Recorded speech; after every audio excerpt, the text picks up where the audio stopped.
behalf of the bank Private and bank. out of the ordinary bank.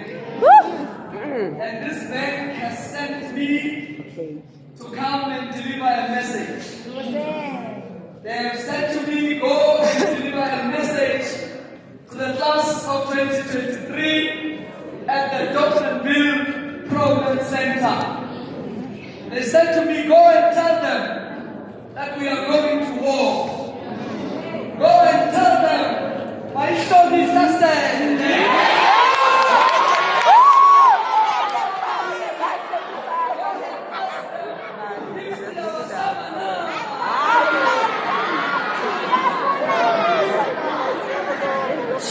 Okay, stop, guys. Good afternoon. Good afternoon, sir. I am here once more. One more time. Not quite for the last time, Amen. because they are tuned down. Okay. We have an appointment with the future. And we're going to make it to the appointment. Like it or not, we're going to make it to the appointment. Chosen ones. We are the ones who are going to change those situations at home. We are the chosen ones. Investec has said, I must come and ask you whether you realize that you are indeed the chosen one. Do you believe that you are the chosen one? Do you believe that you are the one who's going to bring that change?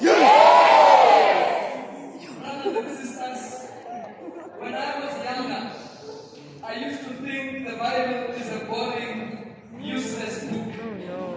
But as I grew older, I began to realize that the Bible is one of the most important books that one can read to ensure that our spiritual path is one without potholes. As I read this beautiful book, I find there's a story of a man in that book. His name is Moses. One day Moses is having a conversation with God, the creator of heaven and earth. And in this conversation, God says to Moses, Moses, listen to me. My people are suffering. My children have been kept in the land of slavery by a king in Egypt. I want you to go and release my children from the land of slavery. Moses responds to God, just like any ordinary person would respond, doubtfully so, disqualifying himself because he doesn't believe that he is suitable for that task. Moses responds to God by saying, God, it can't be me. There are many other people in my community who are good enough to execute this task. It cannot be me. Because number one, I can't speak properly to save a life. I'm a stutterer. Words don't come naturally to me. How on earth am I going to be able to stand face to face with the whole king? Moses doesn't stop there. He goes on to disqualify himself by saying, God, I am a murderer. I actually killed one of the children of Egypt. As soon as I enter that community, they're going to murder me. There's no way I'm going there. Please find somebody else. I am not qualified. God the Almighty responds to Moses by saying, Moses, my child, listen to me. I do not call those who are qualified, but I qualify those who are called.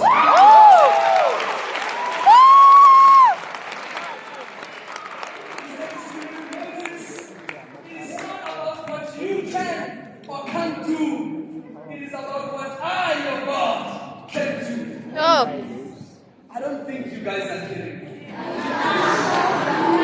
don't know if you're getting what I'm going with this.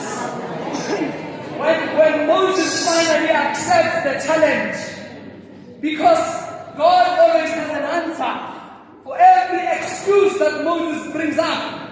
Ultimately, he's left with no choice but to embark on this journey of leadership to rescue the children of God from the land of slavery. When Moses has accepted the challenge on his way to the land of milk and honey, he faces potholes, difficult circumstances, thousands of people behind him as he has chosen to lead start questioning his ability, start laughing at him, thinking, what was he thinking? Who on earth did he think he was? When Moses walks a journey with the children of Israel, they get to what is called the Red Sea. They are not able to cross over to the other side.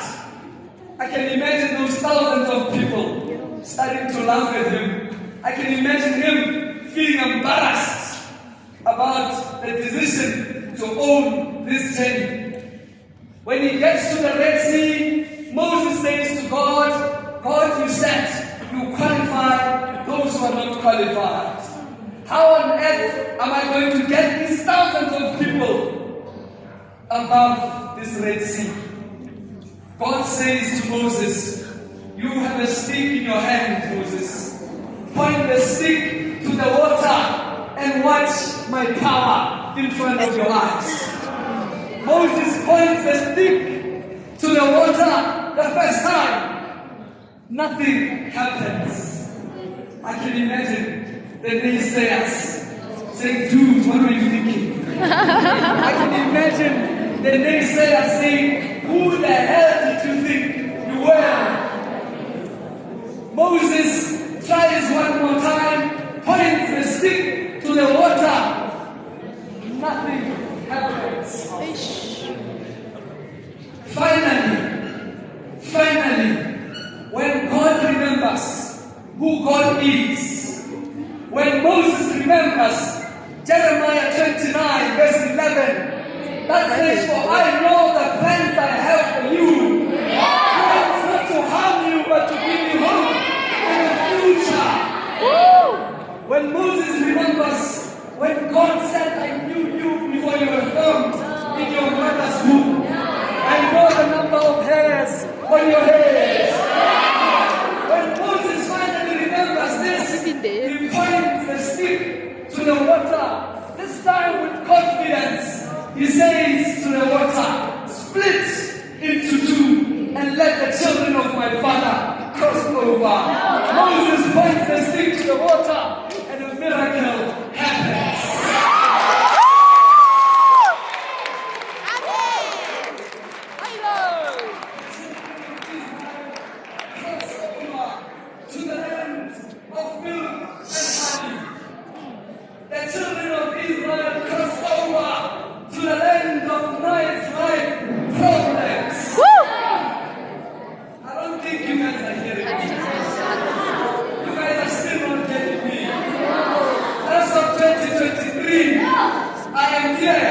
On behalf of Investec to deliver a message and to deliver a gift that you are going to use to cross over to the land of milk and honey. I have brought you a stick that you are going to use to change that situation at home. I have brought you a stick that you are going to use to make sure that check becomes a mansion. I have brought you a stick to make sure that that family that everyone looks down upon one day will be the most famous community and village and family in these dusty streets of Dobsonville. I am delivering this gift to you on behalf of Investec. I got no more to give you. Everything that was budgeted for has been finished. I have nothing more to give you. This time I'm delivering this stick. The stick that you're going to use to point to the water. The water that is a life of poverty. You're going to point the stick to that water. You're going to point the stick to that life of being parentless. You're going to point the stick to that life of always feeling like you're not good enough. You're going to cross that Red Sea through the transformational power of education. The weapon that I've brought you today as we go to war, a war that is called the National Senior Certificate, I present to you the weapon that you are going to use to change your situation. Your stick is your pen. Go and use this pen to fetch your dreams. Go and use this pen to collect all your aspirations. Go and use this pen to solve for that X. Not just the X. Solve for your situation. Not the X that you're thinking right now.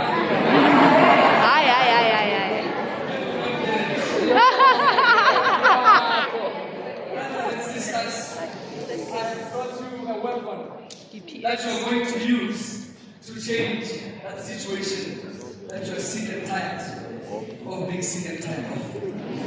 Today I present to you the stick that you're going to use to change that beginning that you have no choice in designing. Through this stick, you're going to rewrite your story. As you sit for that final exam, realize it's not just an exam, it's your ticket out of that situation. Go confidently, knowing that you're the chosen one. That through you, your family will be a better family. That through you, the battles that our forefathers never won, they're going to be won through us. This is the weapon that the African child is going to use to change our circumstances. Nelson Mandela saw this a long time ago when he said education is the most powerful weapon which you and I can use to change the world.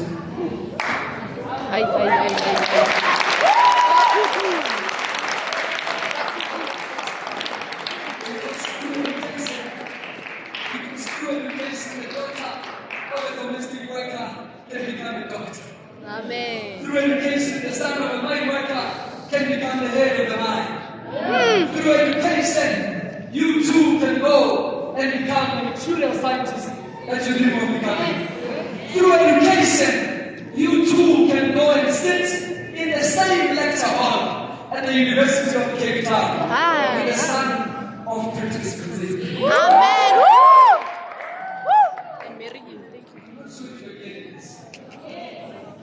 From the dusty streets of Dobsonville and surrounding communities, through education, you can go and sit next to the son of the billionaire in South Africa, Johan Rupert. It matters not where you come from. What is going to matter is what is on that piece of paper. Because when we walk into that exam room, doesn't matter what we ate that morning, doesn't matter what type of bed we woke up on, doesn't matter what kind of blankets we slept on the night before. It matters not. We're going to solve the same X. Whether you're going to be writing that exam with a child from St. Peter's in Senton, it matters not. All of that doesn't matter because education is an equalizer. Education is an equalizer. That's why as you're wearing school uniform right now, I can't see beyond the uniform. I can't see where you come from. Although I have an idea, the uniform equalizes all of you. Let's go to war. I show you success. Go there and show your flags. Go there and show them that these dusty streets, these shacks, don't define us. Go out there and make it happen. That's it. I go. That's it. Is that a signal? Is that a signal? Brothers and sisters, you have helped me. We have heard you. I am here on behalf of Investec to give you your final commands. Together with the teachers, together with alumni that are here, we are here to give you final briefings as you When soldiers go to war, they first go to a secret location, lock themselves up in a room, and perform rituals. This is the ritual that we are performing. Final commands from the head of Valediction himself, Commander, Coach, Kagera Thomas, has given the direction. All that is left from us is to follow the leader. Go out there and show them face. Go out there and rewrite our story as African children. Go out there and tell them that you thought you were burying us. You didn't realize that we were seeds that are going to one day blossom into beautiful billions of flowers. Brothers and sisters, as I stand here, I'm feeling so very beautiful. What in my eyes. In fact, I need some glasses. Because the future.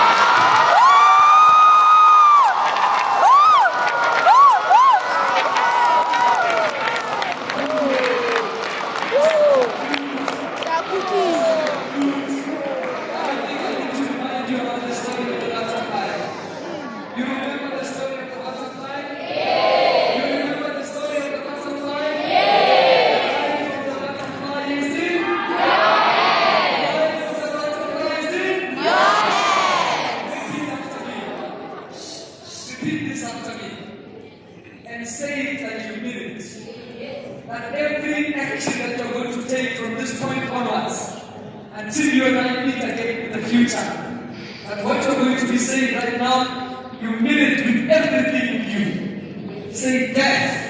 Death Shall not find me. shall not find me Poverty. where poverty Left me. left me. Death. Shall not find me. Shall not find me Poverty. where poverty Left me. left me. I may have been born I may have been born in a poor family. in a poor family, But I'm not an ambassador of poverty. but I'm not an ambassador of poverty. Move. I I move. will fetch my dreams. I will fetch my I dreams. will have the nice life problems. I will have the nice life problems. One day, Where one day I will wake up. my beautiful person. Next to my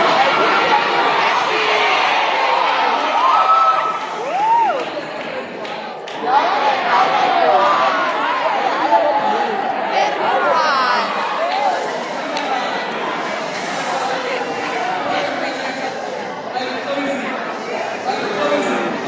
I want to make my progress. I want to prophesy. Just give me a minute. Can I prophesy?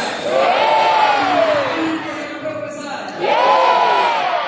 I see you in the future. And you look much better than you look right now.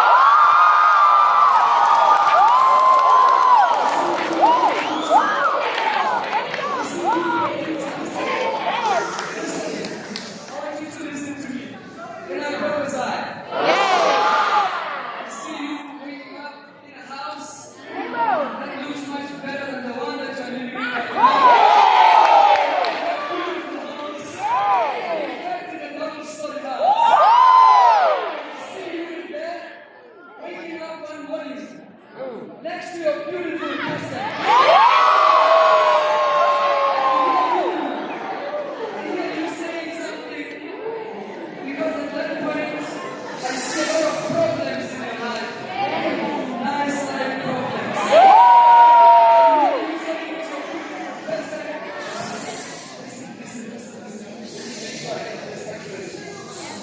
I hear you saying to your beautiful person, my love, I'm so stressed this morning. And your person responds with a beautiful voice. And they say, what's wrong, love?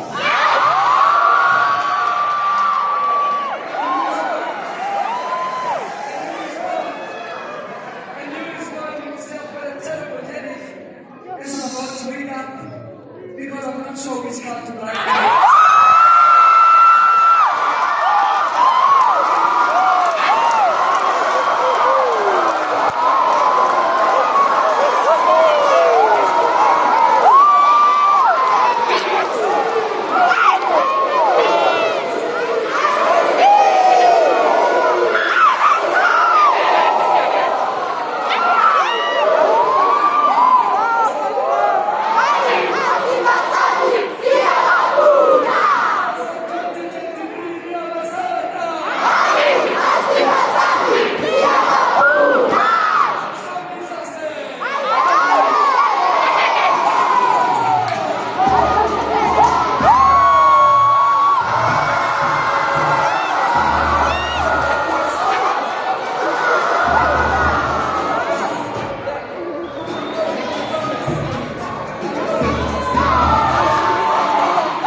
especially as I go and sit, I want to remind you that I may not know each and every one of you by name, but to me, you are my brothers and sisters. I want to see you prosper.